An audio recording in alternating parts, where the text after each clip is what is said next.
Hi, I'm Caroline, a teacher living in London, and I've chosen to spend the summer of 2020 embarking on a wonderful road trip around the Scottish Highlands and Islands. I've hiked in Glencoe and Ben Nevis, dabbled in some easier but arguably even more stunning areas on the Isle of Skye, and a few more trails in the Assynt and the Outer Hebrides. I've gone in search of waterfalls, from the really busy popular ones to secluded wonders that are hidden away. I've enjoyed time on Scotland's beautiful beaches and gone in search of wildlife, some on land and some at sea, and some that aren't really wild, but stumbling upon those fellas was just as exciting. In today's episode, I'll be finding out about the history of the Isle of Lewis.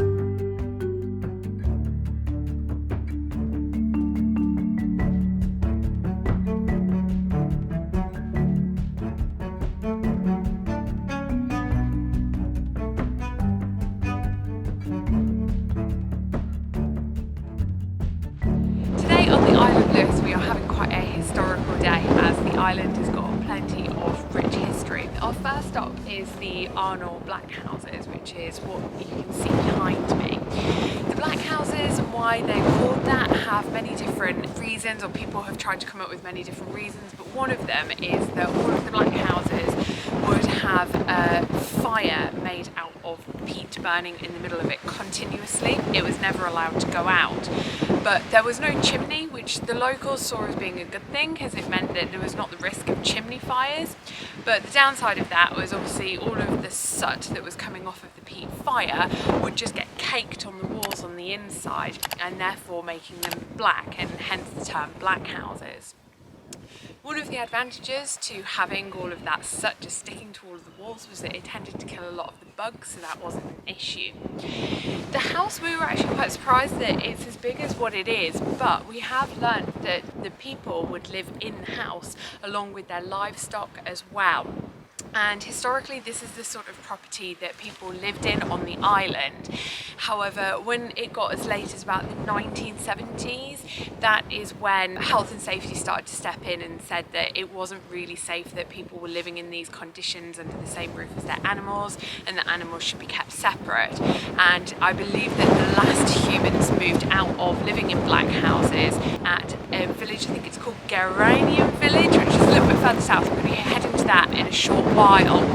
But the last people, I believe, moved out of there in 1974 into what have been nicknamed as white houses, which I suppose is just like the opposite of black houses, black and white.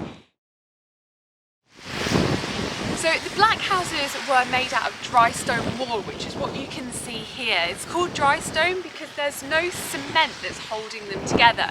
And it is quite an art to be able to build walls like this, but throughout the British Isles, you are always finding in the countryside where farmers' walls that are made with the dry stone technique. Inside the house, there's actually another wall, and the space in between the two walls would either have been filled with earth or peat. And then looking up onto the roof, it's a thatched roof, but in order to be able to withstand the gusts and the gales that will hit the Outer Hebrides, particularly in the winters, it's fastened down with the nets, and then they've tied really heavy stones and rocks to those nets to keep those nets in place to stop all of the thatched roof work from blowing away in those gales. As with most things on the Isle of Lewis, we can't actually go into the Black House here at Arnol. Just due to COVID-19, they've not got things opened and set up again. On the other side of the road, we've been able to come into a less well-preserved Black House, and we can see behind me is where the bedroom would have been, and currently I'm walking through the living room, and you're still able to see the stone marks for where the fireplace would have been, where it burnt the peat. And then coming further down, I believe that this is the area where the animals would have predominantly have lived.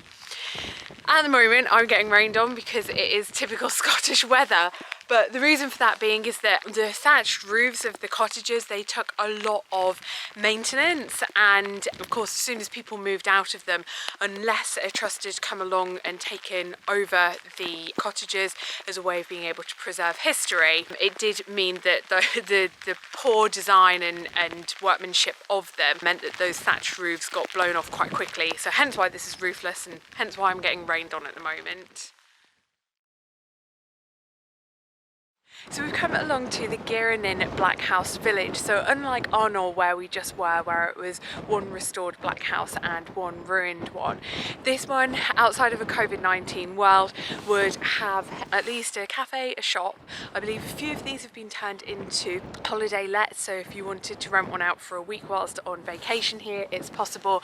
And I think one of them is also a backpackers hostel. Whilst we can obviously wander around the village, we can't go into any of the actual houses because, again, it's still all shut at the moment. But this one's really nice because you get to see a variety of the different architectural styles that they came in. So we'll have a wander around and see what the differences are between them. So it was at this village where people remained living here until 1974, and the last of its residents were then rehoused into council homes that were, I suppose, those white houses. Now, I've read differing views on how people actually felt about the new houses in comparison to these traditional ones. Some of the reports that I've read state that people quite liked the fact that they were a lot more practical, and they had a lot less upkeep as well. So the dry stone walls had to annually have maintenance. The thatched roofs were very high maintenance. And of course the newer build properties didn't come with the same level of high maintenance and also had some mod cons.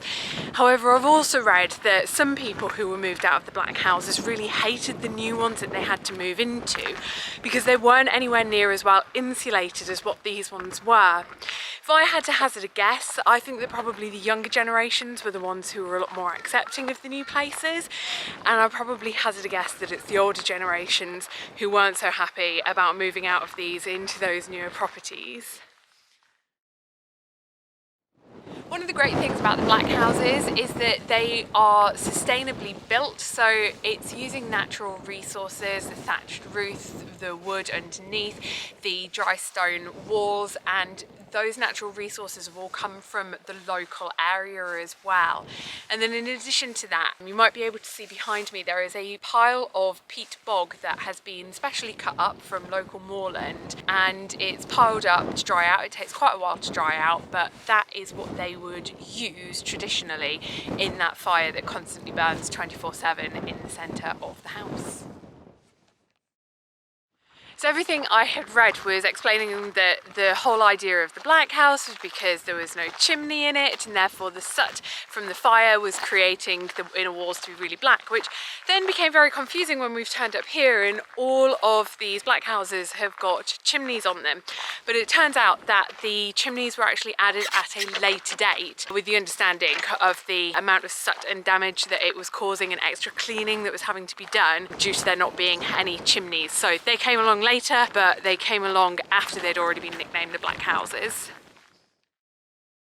So we have come along to the Callanish Standing Stones, in part just because we got quite rained on back at the, well, basically all of the black houses and the Duncarlaway Broch, and things have been a little bit slim pickings around here.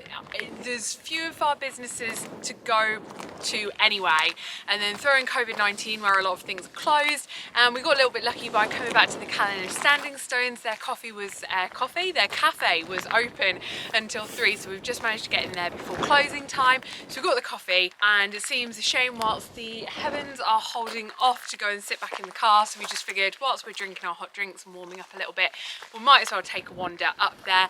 But I would say that the weather was a little bit nicer last night when we came, so I'm just going to flick back over to the footage from last night. After the beautiful weather that we had in Stornoway, both on the boat ride, just wandering around town, going and getting fish and chips and eating them al fresco, I looked on Google Maps to see just how far away these Callanish Standing Stones were, and it only said 25 minutes, so I was like, oh, let's go and drive over to them. It's really beautiful at the moment. We might even be lucky enough to get a sunset, and it's amazing amazing what a 25-minute drive can do when you're out here on the Outer Hebrides, because we've got over to the Callanish Standing Stones and it is really, really cloudy, so we are definitely not going to be getting a sunset this evening. But since we've driven over here, we might as well take a look around. By the looks of things, the gate to this area is open, so we're going to go and have a wander inside as well. The one benefit though is that because we've come after dinner, we do actually have this place completely to ourselves. Result.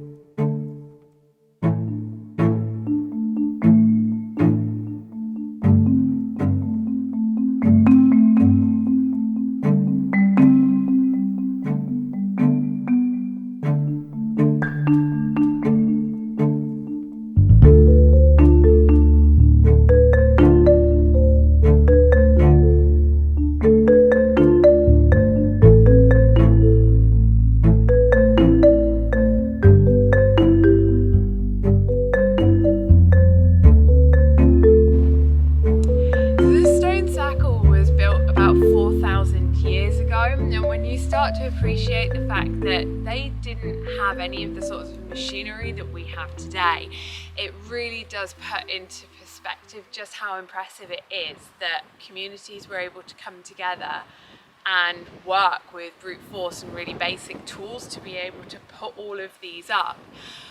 Why it was constructed is still a mystery to this day. Some people have thought that it could be because it's tried to bring communities together and that they all had a common goal that they were working towards. Not at the time of this having been built.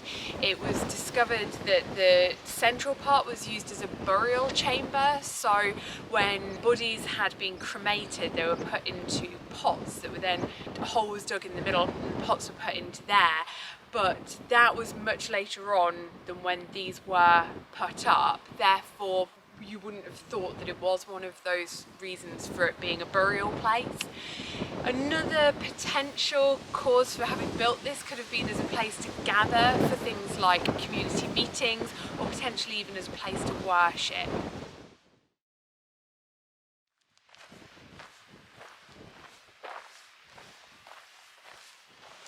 So we've driven further west on the island of Lewis, all the way to the point where we've actually crossed a bridge called the Atlantic Bridge. So I guess it was probably the Atlantic Ocean that we were driving across, but it's very narrow. It was almost like it was a river. And we've come onto an island. Again, I'm really struggling with some of the pronunciations. I think it's called Great Bernaire. And we've driven all the way to the very end of that island to this beautiful beach that is called Bostadh Beach. There is supposed to be an old Iron Age house that I believe is being reconstructed around here, but I don't know where it is. We've just walked straight from the car park down to the beach, so we're going to have a little bit of a search for that.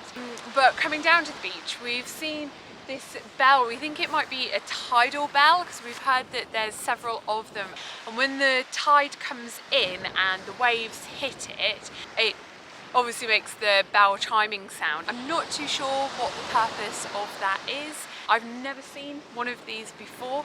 I don't know if it's maybe got something to do with like keeping sailors safe. Who knows?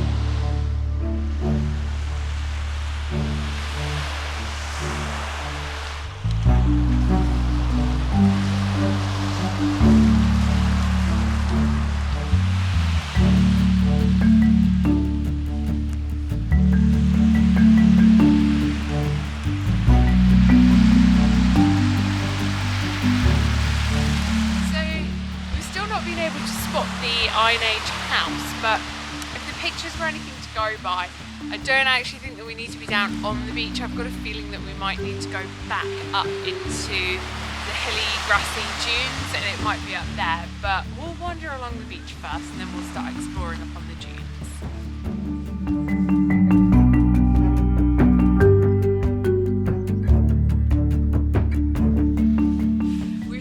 The Iron Age house. Now, naturally something that was built back in like 400 to about 800 BC was not going to be in that kind of condition still today, but back in 1993 1903 there was an epic storm that shifted the sand and the dunes that are here at Bostadh Beach, and it was after that storm that people started to discover foundations of some of the houses. They think that there was at least 4 in the village here. There were a little bit further around, and using what the archaeologists found, they've reconstructed the one that you can see behind me here.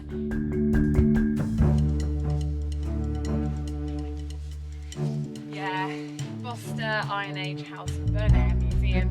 Due to COVID-19, the Iron Age House and Burnair Museum will close for 2020, so can't go in. It's a shame, but I think based on everything else that we've been to today, I was kind of half expecting it. Oh well, let's turn around and head back to the beach.